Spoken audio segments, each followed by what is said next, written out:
नमस्कार, खमंग रेसिपी मराठीमध्ये आपले स्वागत आहे। तर आज आपण खानदेशातील रेसिपी बनवणार आहे, ती म्हणजे वांग्याचं भरीत। तर इथे मी 2 मोठी वांगी घेणार आहे। तर ही वांगी मला माझ्या मैत्रिणीने खानदेशातूनच आणून दिलेली आहे। ही वांगी जळगावची वांगी आहेत आणि त्या वांग्याचं आता मी माझ्याकडे जे साहित्य आहे त्या साहित्यामध्ये तुम्हाला मी ही रेसिपी करून दाखवणार आहे। तर आता ही वांगी मी स्वच्छ धुवून घेतली आहे। मी अर्ध्या तास पाण्यात ठेवली होती आणि आता ही काढून स्वच्छ धुवून पुसून घेतलेली आहेत। तर आता ह्या वांग्यांना मी तेल लावून गॅसवर भाजत ठेवते। तर आता आपण ह्या वांग्याला तेल लावून घेऊया। माझ्याकडे जो ब्रश आहे त्या ब्रशने आपण ह्या वांग्याला सगळीकडून असं तेल लावून घेऊया। तर आता मी इथे गॅसची फ्लेम चालू केलेली आहे, वांग्यालाही तेल लावून झालेलं आहे। तर आता मी हे वांगे इथे भाजण्यासाठी ठेवते। माझ्याकडे काही जाळी नाहीये त्याची वांग भाजण्यासाठी, तर मी असंच हे वांग गॅसवर ठेवून घेते आणि गॅसची फ्लेम थोडीशी वाढवते। मीडियम गॅसवर हे वांग मी भाजून घेणार आहे। आता दुसऱ्या वांग्यालाही आपण अशाच प्रकारे तेल लावून घेते मी आणि भाजत ठेवते। आता वांगी भाजल्यानंतर तुम्हाला दाखवते। तर आता आपण भरतामध्ये टाकण्यासाठी मी इथे हिरव्या मिरच्या घेतलेल्या आहेत 7 आणि लसूण पाकळ्या घेतलेल्या आहेत 6, मीठ घेतलेलं आहे आणि शेंगदाणे घेतलेले आहेत भाजलेले। तर मी आता ठेचा करून घेणार आहे। मिरची लसूण याचा आणि शेंगदाण्याचा जाडसर कूट करून घेते। आता आपल्या इथे जाडसर शेंगदाण्याचा कूट तयार करून झालेला आहे। आता मी मिरची वाटून घेते। तर आता आपली वांगी छान अशी आपली वांगी भाजलेली आहे। तुम्ही पाहू शकता किती छान वांगी भाजलेली आहेत। आता ही वांगी मी थंड होऊ देते आणि नंतर त्याचं साल काढून घेते। आता डायरेक्ट साल काढल्यानंतर मी तुम्हाला वांगी दाखवते। तर आता इथे मी एक मोठा कांदा चिरून घेतलेला आहे, जाडसर शेंगदाणे वाटून घेतलेले आहेत, जाडसर मिरची वाटून घेतलेली आहे, मिरची लसूण मीठ कोथिंबीर घेतलेली आहे इथे। आता वांगी थंड झाल्यानंतर आपण ही रेसिपी बनवायला घेऊया। मी साल काढून घेतला आहे आणि हे वांगे मी स्मॅश करून घेतलेले आहेत। तर चला आता आपण गॅसवर कढई ठेवून घेऊया। तर आता मी गॅसवर कढई ठेवलेली आहे। आता आपली कढई तापली की आपण त्याच्यामध्ये तेल टाकून घेऊया। तर आता आपली कढई छान अशी तापलेली आहे। तर आता आपण त्याच्यामध्ये तेल घालून घेऊया। वांग्याचं भरीत करण्यासाठी तेल जरा थोडं जास्तच लागतं। तर आता तेल छान असं गरम झालं की आपण त्याच्यामध्ये मोहरी टाकून घेऊया। आता आपलं तेल गरम झालंय, आपण त्याच्यामध्ये मोहरी टाकून घेऊया। मोहरी छान अशी तडतडायला लागली की आपण त्याच्यामध्ये जिरं घालून घेऊया। जिरं आणि मोहरी दोन्ही घालून झालेलं आहे। आता आपण त्याच्यामध्ये कांदा घालून घेणार आहोत। तर आपण त्याच्यामध्ये कापलेला कांदा घेऊ। कोणी ओलं कांदे असतात, कांद्याची पात त्याला छोटे छोटे कांदे असतात, ते कांदेही घेऊ शकता। पण मी आता इथे कांदाच कापून घेतलेला आहे।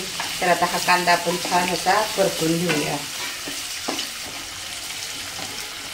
तर आता आपला कांदा छान असा परतायला लागलेला आहे। तुम्ही याच्यामध्ये अख्खे शेंगदाणे घालू शकता, छान असे तळलेले, थोडं सुक्या खोबऱ्याचे कापही घालू शकता। पण आमच्याकडे काही कोणाला तसे आवडत नाही अख्खे शेंगदाणे आणि खोबऱ्याचे काप, त्याच्यामुळे मी काही ते घालणार नाही। आणि ओली कांद्याची पात माझ्याकडे नाही आहे म्हणून मी ती स्किप केली आहे। तुम्ही ओली कांद्याची पातही वापरू शकता, त्याच्यामुळे तर भरताला खूप छान अशी टेस्ट येते। तर आता तुम्ही पाहू शकता आपला कांदा छान असं लालसर रंग यायला लागलेला आहे। आणि भरताला तेल का जास्त घालायचं वांग्याच्या भरताला, कारण वांगा हा वातूळ पदार्थ आहे आणि त्याच्यामध्ये जर तेल पचायलाही तो जड असतो आणि तेल घातले की काय होतं, तो पचायला जरा थोडासा हलका होतो, म्हणून आपण तो वांग्याच्या भरताला तेल आपण जास्त वापरत असतो। तर आपल्या कांद्याला छान असा गुलाबी रंग आलेला आहे।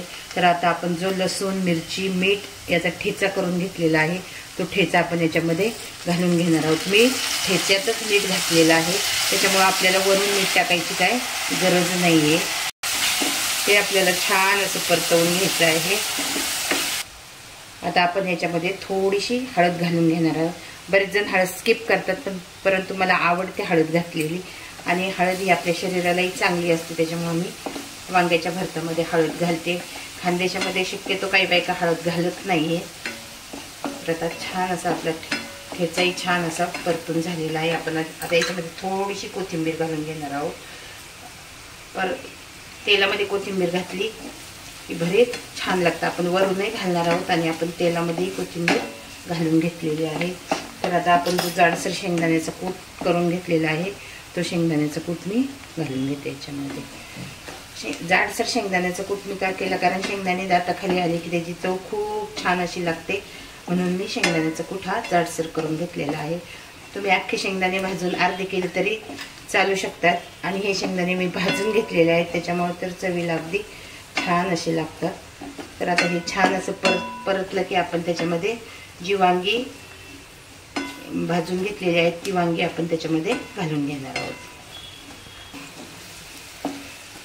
आता आपल्या सर्व गोष्टी छान अशा परतून झालेल्या आहेत। आता आपण जे वांग स्मॅश करून घेतलेलं आहे ते वांग आता आपण याच्यामध्ये घालून घेणार आहोत। व्यवस्थित असं आपण ते वांग त्याच्यामध्ये मिक्स करून घेणार आहोत।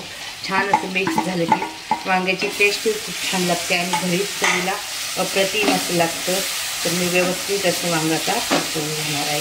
तर आता तुम्ही पाहू शकता छान असं आपलं भरीत परतून झालेलं आहे। पाहिजे तर तुम्ही 2 मिनिटासाठी त्याच्यावर झाकणही ठेवू शकता, पण मला काही झाकण ठेवायची गरज वाटत नाही। आता मी याच्यामध्ये थोडीशी कोथिंबीर परत घालून घेते।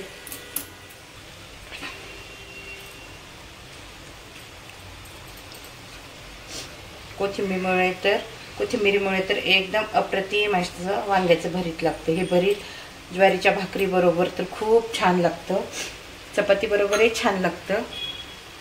छान असं आपण मिक्स करून घेऊया।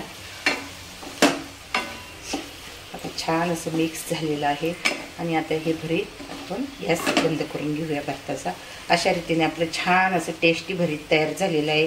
तुम्ही याच्यामध्ये थोडी लाल मिरची पावडरही टाकू शकता, लाल मिरची पावडरने याची टेस्ट खूप छान असे येते। तर खानदेशामध्ये वेगवेगळ्या पद्धतीने हे भरीत करतात। जेवढं साहित्य आपल्या घरात असेल तेवढ्या साहित्यातही आपण हे बनवू शकतो। तर मी माझ्याकडे जे साहित्य होतं घरामध्ये त्या साहित्यात मी हे भरीत बनवलेलं आहे आणि चवीला तर हे भरीत खूप अप्रतिम असं लागतं। तर अशा पद्धतीने आपलं वांग्याचं भरीत तयार झालेलं आहे। तर आता हे भरीत तुम्ही चपाती बरोबरही खाऊ शकता, भाकरी बरोबरही खाऊ शकता आणि तुम्ही पुरी बरोबरही हे भरीत खाऊ शकता। तर हे भरीत खाण्यास चवीस खूप असं अप्रतिम असं लागतं। तर तुम्ही एकदा ही रेसिपी करून बघा आणि माझी ही रेसिपी तुम्हाला आवडली असेल तर माझ्या या व्हिडिओला लाईक करा, शेअर करा, काही चुकलं असेल किंवा चांगलं झालं असेल तरीही कमेंट करा।